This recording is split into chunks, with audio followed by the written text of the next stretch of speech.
This has 1.1 million views. It is called Ben Shapiro, Follow These 10 Rules When Debating Leftists. It was published on May 10th, 2017, so I'm getting to it quite late. But this is a video that several people recommended that I watch. So I'm going to do so. Without further ado, take a look. I'm going to play it at double speed because it's quite long. So here are the 10 rules. The first rule is you have to hit first. You have to All right, he talks too fast for that, so I'm going to do that one. walk toward the fire. So this is something I learned from my mentor, Andrew Breitbart. And the idea is that you can't avoid the battle. You can try and be nice. You can try and run away from the battle. But the reality is that you are going to become a centerpiece. If you decide to go into politics at all, even to discuss it, you are going to be the focal point in a battle. So just walk toward the fire, embrace it. It's fun. Believe it or not, it's fun. It actually is. Like, even though, there's the occasional death threat, and by occasional I mean constant, but it actually is a lot of fun to do this. I have a lot of fun doing it. If you're not having fun doing it, you're not doing it right. Right? And you can tell, by the way, with political candidates, the ones who have fun on the campaign trail tend to be the ones who are successful. People like to watch people who are having fun engaging in the battle. This is the happy warrior kind of idea. Walk toward the fire, embrace it. It's going to get ugly, but that's okay because you know how to punch. Okay. The second rule is... Okay, so the first rule is just charge in headlong into the political fucking battle and... just keep that faith and confidence in yourself up and have fun and go out there swinging and just kick their fucking liberal ass. Whatever. I mean, I don't think that's a rule. I don't think every fucking person's style is suited to going out swinging and looking for the big haymaker. But, if you got that type of personality, it's a decent way to debate. Overwhelm your opponent to just fucking being on the constant offensive. It's a decent enough tactic. I really don't have anything against it.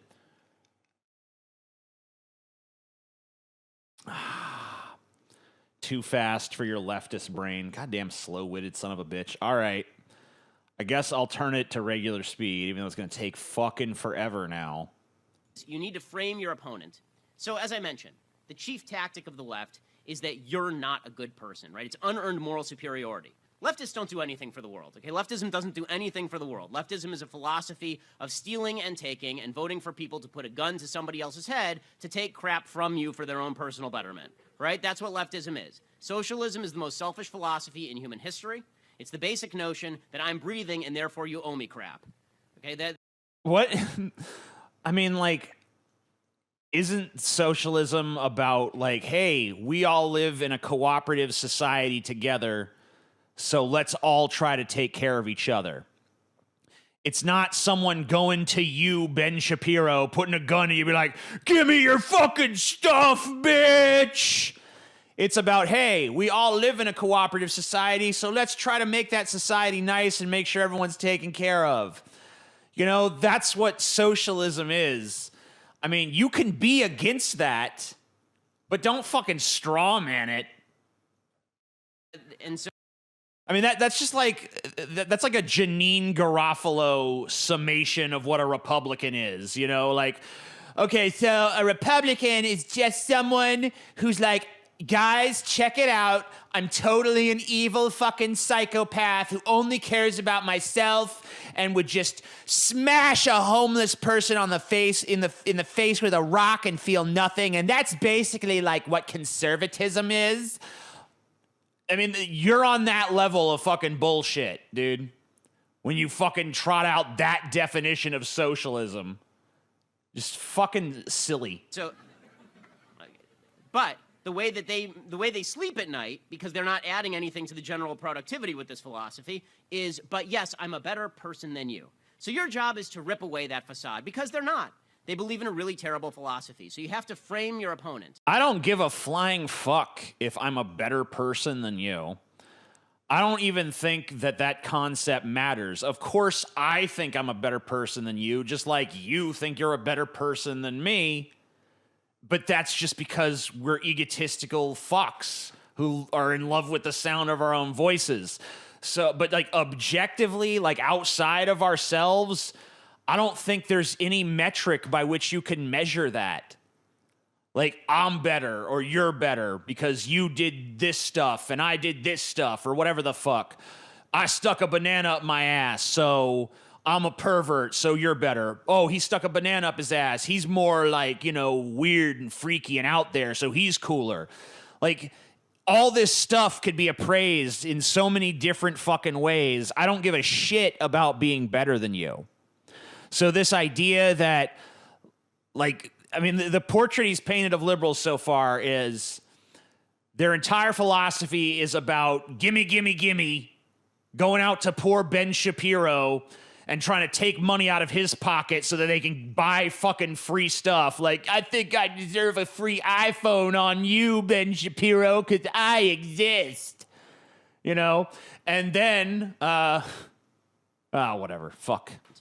Right, so most famously, I did this probably... If I keep ranting like that, we're never going to get through 21 fucking minutes of this shit. In the Piers Morgan interview. I've done it many times, but I don't know how many of you have seen this interview. I did with Piers Morgan, it's now about 3 years ago, on CNN, right after Sandy Hook.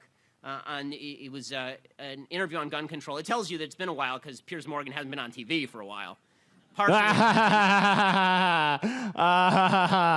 Piers Morgan's career is not doing well, therefore I have won. Oh, you clever fuck. It's like this. And we started the debate, and he wanted to try to explain to me why gun control was a wonderful thing. And before he could even start, he'd been spending days, weeks, proclaiming that anybody who didn't believe in his brand of gun control, anyone who didn't believe in his particular notion of what we ought to do with gun law, that person didn't care enough about the dead children in Sandy Hook. So he started off the interview by saying, Mr. Shapiro, you've called me a bully. Why? And I said, because you are a bully and you stand on the graves of the children of Sandy Hook in order to push your political agenda. And he had nothing to say to that because it was true. And he had nothing to say to that? I mean, if I was in his position, I'd just be like, no, I'm pushing for political reform that would have prevented those kids from getting killed. So, yeah, that's what politics is. It's advocating solutions to problems, right? In its purest form, that's what politics is and should be. So, fuck you. Kids getting shot, I don't know if you've noticed, but that's an issue in America. So I don't hear you coming up with any good solutions. So here's my fucking solution. Unless you got something better, get on board or shut the fuck up. That's what I'd have said if I was Piers Morgan. I don't know. Maybe Piers Morgan wasn't smart enough to say that and just stood there dumbfounded. But that's what I'd have said. Kind of clutched his pearls and said, "How dare you?" And I said, right, but I watch your show. It's true. And he said, again, how dare you? And I said, again, I watch your... Oh, we know. So now we know who the one Piers Morgan viewer was. It was Ben Shapiro, dude. Your show. It's true. By framing my opponent, he could no longer put himself in this higher moral category. There was no way for him to portray himself as the figure on the rock preaching the gospel to people. He couldn't do that anymore. I had taken that away from him. The high moral ground no longer belonged to him. And you have to do this with folks on the left. You can't accept their premise. You have to frame your opponent. This is because, unfortunately, people on the right, we like to argue in terms of policies and in terms of information. Folks on the left like to argue in terms of character. Okay, really? Because so far, you've given two of your rules, and they've both been about character. And, you didn't come out and say, look, in rule number 1, stick to policy, because that's how us Republicans argue. I mean, you just fucking got through talking about how rule number 2 is reframe the argument, reframe the person you're arguing with. That's pure character assassination. You can't advocate for that and then turn around at the end of it and say, and you got to do it because that's how Democrats argue. No, that's how you argue. You're advocating for arguing like that. That's what this video is. So, dumb. And folks on the left love this. This is why Hillary Clinton's entire argument against people on the right is that they're terrible human beings who want to hurt folks, right? This is Hillary's argument. This is Bernie Sanders' argument. Right? Bernie Sanders has no Oh, they're terrible human beings who just want to hurt people. That's what they're like. Where have I heard that before? Oh yeah, that was also your description of what socialists are. So, once again, just the blatant hypocrisy of Ben Shapiro when he describes socialists, oh, they're all evil fucks and they just want to hurt people. And then when he's talking about Democrats, he's like, oh, these Democrats, how they view us Republicans? They just think we're all evil fucks that want to hurt people. It's crazy. It's crazy. It's almost like you motherfuckers are the same. It's almost like you motherfuckers are two sides of the same goddamn coin. I don't know how many times that argument has to be made before you stupid half-wits fucking see it. But it's fucking true. Intelligible argument. I'm not even sure he speaks an intelligible language. But what he does say is that everybody who opposes him is a bad person who doesn't care about the poor enough. While playing the air bongos. If you were debating Bernie Sanders, for example, the first thing that you would say to Bernie Sanders is, Bernie, you like to sit on your high horse and talk about how much people ought to give, what is their fair share. Why is it that you honeymooned in the USSR while it was literally shipping people off to gulags and then killing them? Why is it that you were so okay with the Sandinistas in Nicaragua and you actually made Burlington, Vermont, a sister city to the capital of Nicaragua, in the middle of a time when leftist tyrants were murdering people in the streets? Why is that okay with you? What's wrong with you as a human being? And you know what Bernie Sanders would do?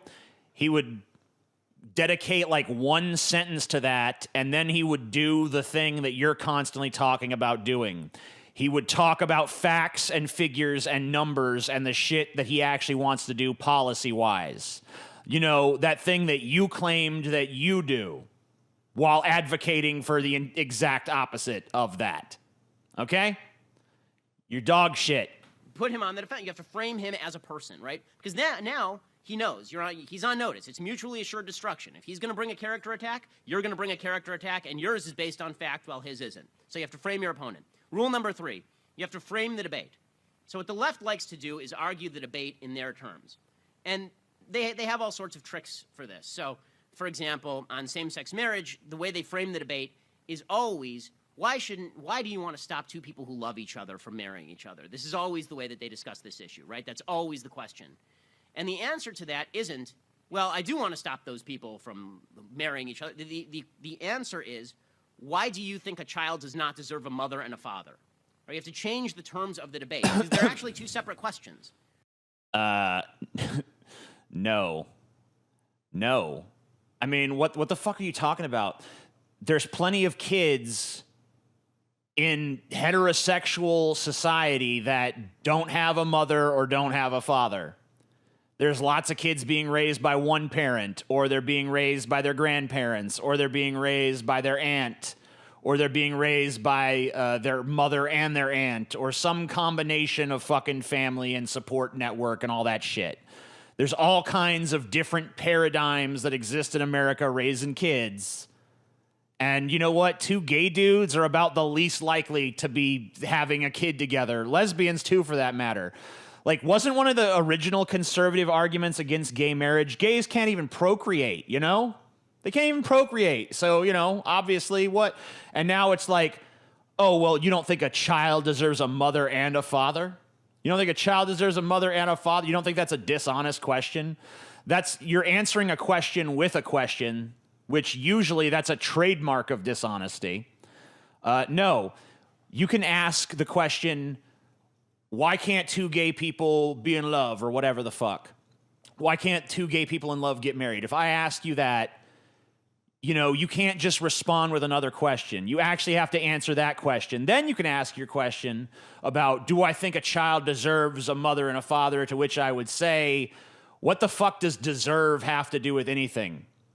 It's like the scene in Unforgiven where Lil Bill is like, I don't deserve this. And William Money is like, deserves got nothing to do with it. Boom! You're fucking dead. The thing is that there's nothing we could possibly do that guarantees every child in America a father and a mother. All you have to do to allow those gay people to get married is not prohibit it actively. So The question I'm posing to you is one that has a simple answer. The question you're posing back to me is one that has a very complicated answer, and there's no actual solution on the table for it. So, once again, fuck you. Your argument is dog shit. And the second one is significantly more important, because personally, I don't care about what two people want to do with their lives. That's their problem. I may think it's sinful, but welcome to America, where I can think something's a sin and you don't have to agree. The problem that I have is when you're suggesting that government ought to value certain relationships above others when those relationships are specifically about the bearing and rearing of children. Right? So you have Wait, so you're saying you're against gay marriage because you don't want the government to hold some relationships up above others? You don't see the problem with that reasoning? Okay. You have to reframe the debate. You have to find the actual reality of the debate, not the happy. No, that's not the example you gave. The actual reality of the debate is not bringing up a totally unrelated fucking subject. That's a whole other debate. You're not reframing the debate at that point. You're just changing what the debate is. So it's like your advice, your third rule is basically take whatever is actually being discussed and change the topic to something else where you think you have a better chance of winning. I mean, maybe that would work on Piers Morgan, but that would not work on anyone with a brain. They would call you on it immediately. They would say, "What the fuck are you talking about? That's not what we're discussing here." Talk, not the happy emotional talk of the left. What is the debate actually about? Okay, the fourth point here, you need to spot inconsistencies in the left's argument. This takes research. You actually have to know the left's arguments better than they do. So I'm sure that a large number of college students here go to college campuses that orient to the left, that are very much to the left. Good, good. This will make you a better weapon. Really, I went to UCLA, I went to Harvard Law. I can argue the left side of the position pretty much as well as any leftist. And I'm talking about high-level leftists, because... Well, you're not... maybe you should just become a leftist then, because you're not too good at the conservative position. I mean, I guess you are. There's a lot of retards eating this shit up, but wow. I mean, it's dog shit, dude. I hate to be the first one to tell you this, Ben Shapiro, but you're kind of a stupid twat. I don't know what to say. If you spend time learning their arguments and then learning to counter those arguments, you're never surprised. And it turns out that the vast majority of people on the left... I mean, the fourth rule is like, try to spot inconsistencies with your opponent's position. Like, no shit. That's what an argument fucking is. Your rule number 4 to arguing with liberals, or I'm sorry, debating leftists, is to debate them.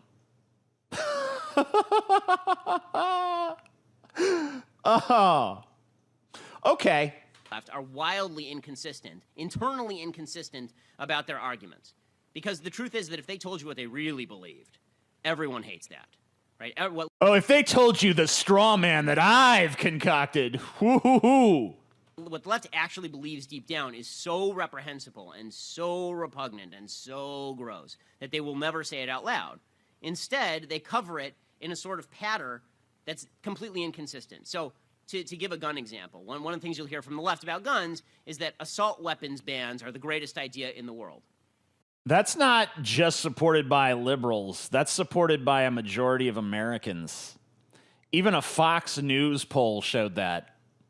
Oops. Which makes no sense, right? The vast majority of murders that are committed with guns are committed with handguns. Why don't they want to ban handguns?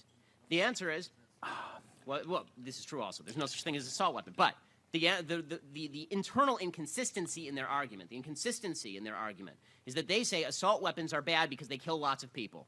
The truth is that handguns are used in far more murders than so-called assault weapons. All right, you've done it, Ben Shapiro. You've convinced me we need to ban handguns, dude. Thank you. You were right. You do argue the left's position better than they do. Thank you for pushing me further to the left. So why don't they want to ban handguns? Okay, now the reality is they do want to ban handguns. Cool. But when you get them to admit that, it makes them uncomfortable because no one actually wants to ban handguns. Did I seem uncomfortable when I said that just now?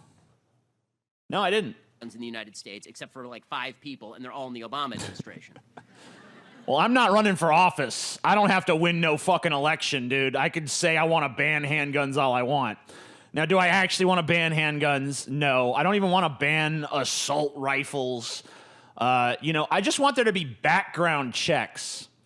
I just want it to be like all the roadblocks we can put between a crazy person and a gun. I feel like we should put those up. I'm not naive. I know prohibition doesn't work, but a big bureaucratic fucking nightmare that seems to actually prevent people from getting stuff. Now, will the crazies still get a hold of guns? Yeah, but probably less often. So I think it's worth it. And I think the reason that we talk about banning assault weapons is because in all of these big mass shootings, it's usually assault weapons that are used. I'm sorry, assault weapons is a fake term, but the fucking high magazine, like, M16s and AK-47s and shit, the reason that those get talked about being banned is because they're often used in these mass homicides. Yeah, there might be more gun violence overall, but that's like saying that more people died of the flu in 2011 than died in the terror attacks. I mean, yeah, but the flu is like a part of life to people. The biggest terrorist event in history is not a part of life to people. Now, ultimately, from my perspective, which I think is the most logical, we should be more worried about the flu killing more people, but that's not how human psychology fucking works. Anyway, you're talking about guns. So you can always spot that the left is filled with these sorts of inconsistencies, right? Even on global warming, they say, well, global warming, it's going to heat up the world and we're all going to die and the polar bears are going to drown. They won't be able to drink Coca-Cola anymore. It's going to be all sad.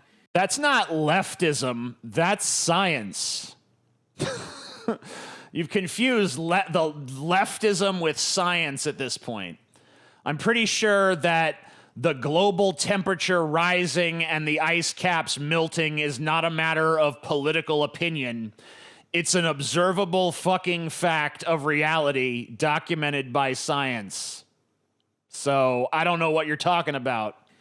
And don't you want to stop that? And then you say to them, well, but by your own scientific studies, isn't it true that you don't know what level of carbon emissions lead to a certain level of temperature increase? So given that, according to your own studies, we could... I mean, look, we know that the more carbon that's in the atmosphere, more carbon, the carbon shit, we know that once that's up there and shit, we know that causes global warming, right? But we don't know how much it takes to really push us completely over the edge. So we might as well just keep doing as much as we want until we have that answer. What sense does that make? Like, that'd be like if you're drinking cyanide. It's like, yeah, I mean, cyanide is deadly, but you don't know how much it's going to take to actually kill me, so I'm going to keep drinking it. Like, you're a fucking retard. You don't believe the things you're saying, do you? Like, you're just a huckster trying to sucker right-wingers into giving you money, right? Like, this isn't honestly what you think, is it? You're just trying to be the stupid person's idea of a smart person to make a little cheddar, right? That's what's really going on here. Am I correct? I hope. I'm going to give you credit and say that that's what's going on. Man, how much more of this? Oh, my God. There's so much more. Dramatically decrease the amount of carbon we're putting into the atmosphere, and will still increase the temperature. The amount of the temperature increase will still happen according to your own models because that carbon's already in the atmosphere. There's no way to stop that. Yeah, but the more carbon you put in the atmosphere, the more the heat accelerates. So we should try to minimize that, maybe. I don't know. Seems reasonable to me. But I have no faith, so I am incapable of reason. And they have no answer for that because it's internally inconsistent, because the real agenda for global warming is a giant economic leveling and taking down of Western economies in favor of less developed economies. Because yeah, it's not a common sense reaction to a scientific reality. It's just an evil plot to destroy the economy because that would be good for Wait, no one. Because essentially the people pushing this are economic Marxists. Okay, fifth point. You have to force the left to answer questions. You may notice that I'm slightly aggressive in my style. I've noticed you're slightly retarded in your style. Maybe I would even say aggressively retarded. But no, I don't really think you're that aggressive. I mean, you're just a little Jewish guy. You know? I mean, like, aggression doesn't really factor into it for me. I'm sure I'll be called racist now. I had a Quagmire Tinder moment. Great stuff. Share the greatness with money. Okay, cool. Spread the love, I guess. There's a reason for this. This is because if you're on the defensive, you're losing. Okay. I mean, there's no such thing as playing defense in politics. You're on the offensive all the time. You're forcing them to answer questions. The left loves nothing better than to just grill you as though you're a defendant on the stand. But the truth is, you don't have to defend yourself against their attacks. They need to defend themselves against your attacks. Why? Why wouldn't they just do the same tactic you're doing of always being on the offense? Why would they actually sit around trying to entertain your questions? Oh, I'm sorry. Why am I asking you questions? You're not going to answer them. So anytime you're asked a question, you should think, okay, how can I flip this so that I'm asking them a question, so I'm putting them on the defensive, right? Any of these inconsistencies is a good example of doing that. You can put them on the defensive and force them to answer questions. Leftists hate answering questions because... Once again, he's saying leftists hate answering questions when he just got through talking about how he won't answer questions and instead he pivots to something else. Are you sure that you're not projecting a little bit, buddy? It sounds like so far every single thing you've attributed to leftists, you've exemplified literally seconds before you said it. Like, aren't you embarrassed by that? Oh, sorry, that's a question. You don't want to answer those. It makes them think. And thinking is not their strong suit. Feeling is their strong suit. So if you get them away from feeling, which you did with the character argument at the beginning, and now they have to think, which is what you're trying to make them do now, they get all confused. And then they sort of start crying, and it gets all awkward. And, you know, the liberal, they just, when you ask them the question, like, well, how come you, a Marxist, is trying to destroy America? And then the liberal, the leftist, they're just like, I can't think. Oh, I was asked a question. No, what am I gonna do?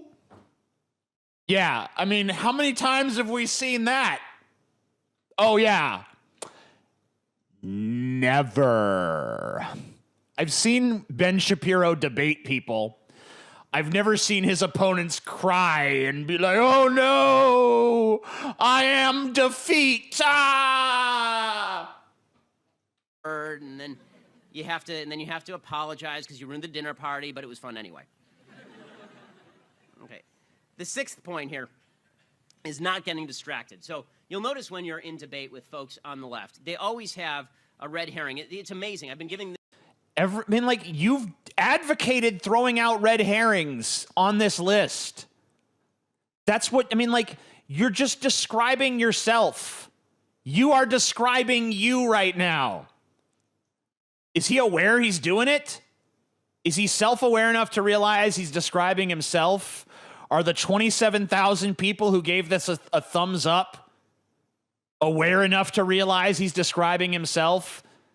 Like, how do they not see the blatant contradictions in this guy's speech where he'll literally advocate for the right wing to do something and then accuse the left of doing it with his next breath?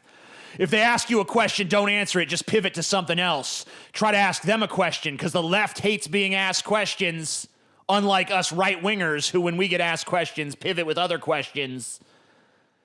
It's like you want to play question hot potato because you're just as scared of questions as your opponents supposedly are. Quit being a fucking inconsistent retard. Maybe instead of gearing this list full of rules for how the left is flawed, maybe you should look at your own fucking self and try to solve some of these problems that you've identified in the left in yourself. This particular speech I've been giving for probably 5 years at YAF, and they're still using the same red herring.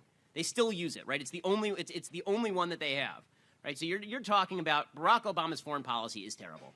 It's just terrible. The world's on fire. He's been feckless. He's incentivized all of America's enemies to become more powerful and more anti-American. People are dying all over the world because of President. It's funny because now we have Trump, and I know Ben Shapiro is not the biggest Trump supporter. He's actually not really much of a Trump supporter at all. But now that we have Trump, our allies hate us as well as our enemies. So that's kind of cool.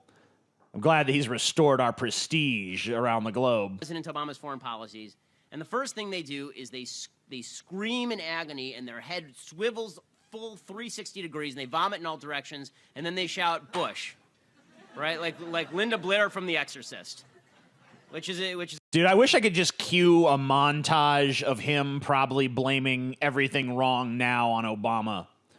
Obama. You know, yeah. Guess what? When the one party takes power, the opponents blame him for all the problems, and the people in power blame everything on the predecessor. Yeah, I mean the people in power blame all the problems on the fucking predecessor. That's how it works. That's how it works on the left and the right. Quit trying to act like this is some, oh man, the left, only they do that. The right does it too. Whatever. Which is a reference that your parents will get, but you may not. So like Linda Blair from The Exorcist. So in any case, the proper answer is don't get distracted by George W. Bush, okay? First of all, he's not that distracting. Second of all, George W. Bush is not relevant to this conversation. Okay, he's not. You know, once again, you earlier in this thing told your people listening to your rules for debating leftists that they should throw out something that's unrelated to what's actually being discussed. So once again, criticizing the left for something. I mean, like, whatever. It's the same shit over and over again. I mean, like, this whole video follows a fucking easily definable pattern. Ben Shapiro comes out. He says something about how when you're dealing with the left, you got to be a total asshole. And then the next words out of his mouth, and the reason you got to do this is because the left are all assholes. And the next thing you got to do is never answer a question. Because the left hates, the left never answers questions. You know, it's like he comes out, he says something that you're supposed to do to the left, and then he says it's the left doing it to him. And it's just the same thing over and over again. I've established it. I don't need to watch anymore. The end. It's garbage. YouTube makes it hard for creators to make money on this platform, so I appreciate your support through PayPal or through Patreon. Links to both can be found below in the description section for this video. And once again, thank you.